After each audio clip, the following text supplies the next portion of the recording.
No one noticed the old alien woman at the edge of Dock 7. People rarely did. She sat where the lights flickered and the air smelled of rust and forgotten engines, wrapped in a faded gray cloak that looked older than the station itself. Her skin was pale blue and cracked like dried riverbeds, her eyes cloudy, her posture bent under centuries of weight. To most passers-by, she was just another discarded life in a galaxy that produced billions and cared for none. But to Elias, she was someone hungry. Elias was 16. Human, and painfully ordinary. He worked 12-hour shifts, cleaning coolant spills and scraping bioslime from landing pads. His hands were always raw, his boots always worn, and his stomach almost always empty. That day, he had only one thing to look forward to, a single sandwich wrapped in foil, paid for with nearly all his weekly credits.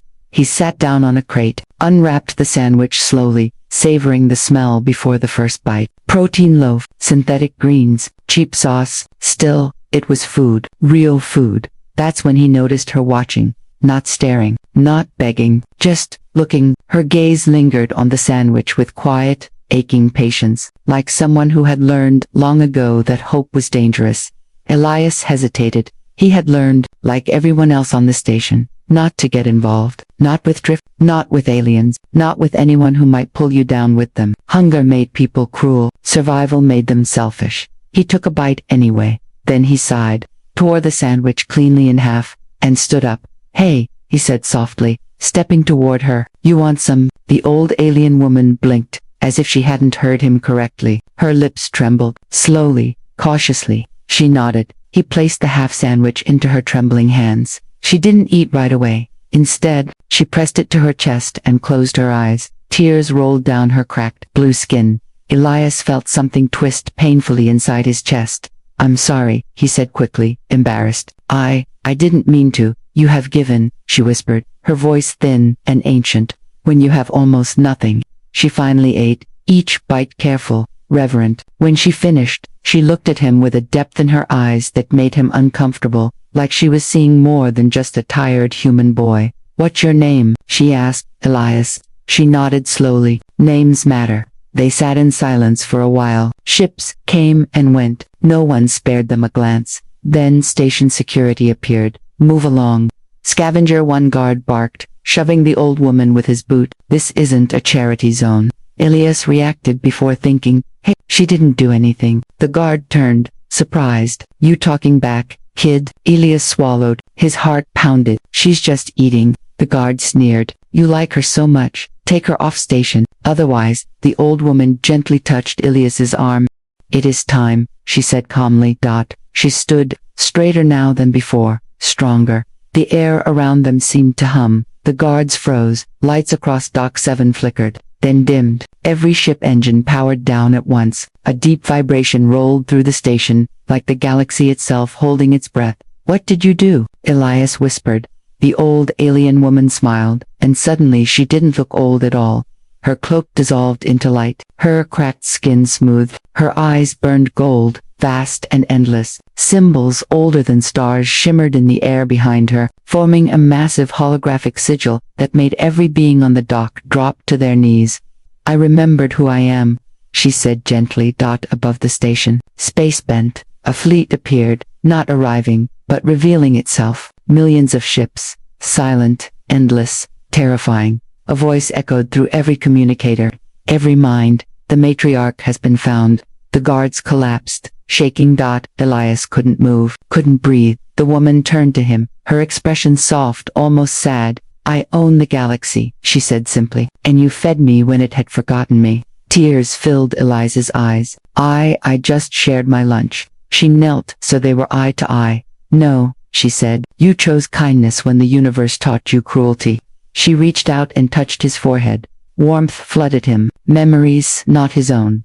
Stars being born, empires rising and falling, wars ended with a single word. "This is only the beginning, Elias," she whispered. Then the light consumed everything. Elias woke up floating, not drifting, not falling, floating, suspended in a silence so vast it made his thoughts feel small. The galaxy surrounded him, not as a distant scatter of stars, but as a living, breathing spiral of light, stretching endlessly in every direction. Rivers of glowing matter curved around a brilliant core, pulsing like a cosmic heart. He could feel it, every star, every world, every fragile life thrumming through him, as if they were all connected by invisible threads. He panicked. He tried to scream, but sound didn't exist here. Elias. Her voice reached him without sound. The matriarch stood before him, no longer disguised by age or weaknesses. She was radiant, now her form woven from starlight and memory, her eyes holding the weight of eternity. Yet when she looked at him, there was something human in her expression. Fear. You brought me here, Elias said, his voice trembling even without air. Didn't you? No, she replied softly. You brought yourself. With a gentle motion, she extended her hand. Space folded. Suddenly, Elias stood upon a platform of pure light, hovering at the exact center of the galaxy. Beneath them, the core burned brighter than 1,000 suns. This is the axis, she said, the place where decisions echo forever. Elias shook his head. I don't belong here. I clean docks. I share sandwiches. The matriarch smiled sadly. That is precisely why you are here. She gestured, and the galaxy responded. Elias gasped as knowledge poured into him, not forced, not violent, but overwhelming. He saw civilizations rise and collapse. He felt the hunger of dying worlds, the arrogance of conquering empires, the quiet suffering of billions who would never be remembered, and worse, he felt the matriarch's exhaustion. I have ruled for longer than your species has known fire, she said. I maintained balance. I stopped annihilation. I carried the weight of every choice alone. The stars dimmed slightly, as if tired.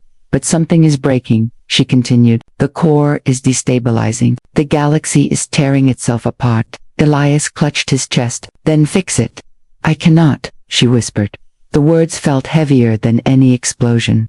My power anchors the core, she explained, but I am fading. Empires have learned to resist me, to lie to me, to fear me. The galaxy no longer listens. She turned to him fully. But it listened to you. Elias recoiled. I didn't do anything. You did, she said firmly. You gave without expecting return. That act resonated through the core. It awakened something ancient, something that chooses, not commands. The core flared. Light slammed into Elias. He screamed as power flooded him, not burning, but reshaping. He felt his limits stretch and shatter. He could sense ships light years away, hear prayers whispered on dying moons, feel the pull of gravity like a muscle he could flex. He fell to his knees, gasping. I can't, he sobbed. This is too much. The matriarch knelt beside him. You can, she said gently, but it will cost you. Elias looked up at her, tears streaming down his face. What kind of cost? She hesitated, then told him the truth. To stabilize the core, a living conduit must replace me, she said. A mind capable of empathy, a soul untouched by dominion. Elias stared at her, horror dawning. You mean me? Yes. Silence engulfed them. I'll never go home, he whispered. No, she admitted. I'll never grow old, never have a family, never be normal. She closed her eyes. No. Elias laughed weakly through his tears. All because I shared a sandwich. The matriarch reached out, placing her forehead against his. You remind the galaxy what it forgot, she said, that power without kindness is rot. He saw Earth then, not as a memory, but as a living image, a small blue world, crowded streets, laughing children, a boy sitting alone on a dock, eating half a sandwich. He swallowed. Is there another way? He asked. There is always another way, she replied, but they all end worse. The core pulsed violently. Cracks of dark energy spread through its light. Time was running out. Elias stood. His legs trembled, but he stood anyway. If I do this, he said quietly, promise me something. The matriarch nodded. Promise me the galaxy will never forget the week again. Her eyes glowed brighter than stars. I swear it. Elias stepped forward. The light wrapped around him like a cocoon. Pain lanced through his body, tearing him apart and rebuilding him at the same time. He screamed not in fear, but in grief for the life he would never live. As his human form dissolved into energy, the matriarch reached out one last time. Thank you, she whispered. For seeing me, he replied. Then he became the axis. The core stabilized. Stars brightened. Wars paused. Across the galaxy, billions felt an unexplainable warmth as if someone, somewhere, cared. The matriarch faded. Her duty complete. At the center of everything, Elias remained no longer just human, not yet a god, just a boy who chose to give, and the galaxy would never be the same again. The galaxy learned his name slowly. At first, It was only a feeling, a pause in wars just before the first shot, a hesitation in tyrants' hearts, a sudden mercy where none had existed before. At the center of everything, Elias remained. He no longer had a body the way he once did. He existed as awareness woven into gravity, time, and light, an eternal presence holding the galaxy together. He felt every orbit, every birth, every quiet death. He felt planets cracking under greed, stars collapsing under age, and children crying in the dark of space stations that looked very much like the one he'd come from. And still, he felt hunger, not of the body but of memory. He remembered the taste of cheap bread, the ache in his hands after a long shift, the comfort of being small in a universe too big to care. Those memories hurt more than the power ever had. The matriarch visited him rarely. What remained of her appeared as a soft echo, no longer ruler, no longer anchor, just a witness drifting at the edge of eternity. She watched Elias hold the course steady, watched him bend disasters away from inhabited worlds, watched him whisper calm into the minds of those about to choose violence. "You are doing well," she said once. "I'm surviving," Elias replied. That was the closest thing. He had true honesty now. Time lost meaning. Years passed, centuries. Civilizations rose beneath his watch and wrote myths about the Axis Guardian, about the silent heart of the galaxy. Some worshipped him, some feared him, some tried to find him, to harness him, to kill him. He never struck back. Power was easy, restraint was agony. One day, if such a word still applied, Elias felt something unfamiliar, a tug, not gravitational, not temporal, human. A small ship drifted through deep space, its hull fractured, its life support failing. Inside was a young girl, curled into a corner, clutching a ration pack with trembling hands. She looked exactly how Elias once had. Without thinking, he reached. Space folded. The ship vanished from its death spiral and reappeared near a safe station. Alarms blinked. Medics rushed in. The girl lived, but the core flared violently. Elias screamed. The matriarch appeared instantly. "You cannot keep doing that." "I saved her," he said, shaken. "You intervened directly," she replied. "Every action pulls at the balance. She would have died, and billions will if the core destabilizes." Elias fell silent. For the first time since becoming the Axis, doubt cracked through him. "What am I, then?" he asked quietly. "A god who watches children die to keep numbers balanced?" The matriarch had no answer. That night, if it could be called night, Elias felt humanity calling to him from 1,000 places. Hunger, fear, hope, same fragile emotions that had shaped him now threatened to tear him apart. And then he understood. There was one final choice left. He summoned the matriarch. "I can feel it," he said. "The galaxy doesn't need a ruler anymore. It needs a reminder." Her eyes widened. "Elias, no, there's another way," he continued. "You said so yourself. You will unmake yourself."